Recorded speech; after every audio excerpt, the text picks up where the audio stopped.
момента внедрения карантина в Алматы весной прошлого года можно отметить рост цен на продукты. Он был постепенный. Есть тому документальное подтверждение в виде исследований казахстанских СМИ. Вот, цены выросли практически на все продукты. Вот.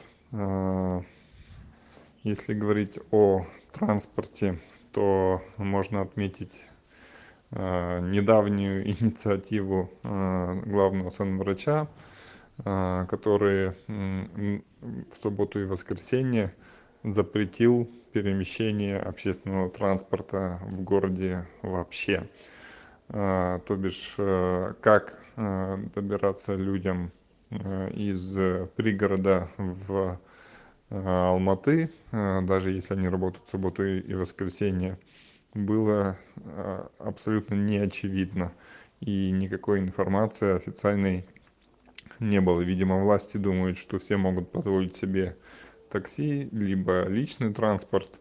В то же время они активно агитируют за развитие общественного транспорта в пользу отказа от личного автотранспорта с целью улучшения экологии. В общем, вот такой диссонанс и нелогичность.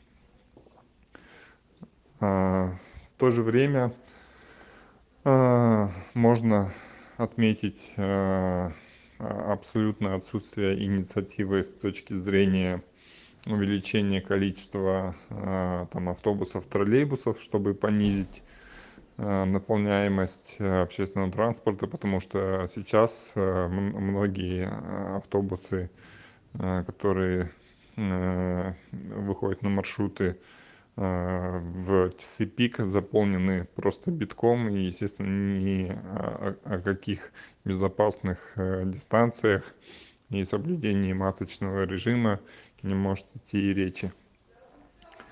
Очень нелогичные постановления в направлении деятельности ТРЦ, ресторанов, кинотеатров, театров и других публичных мест.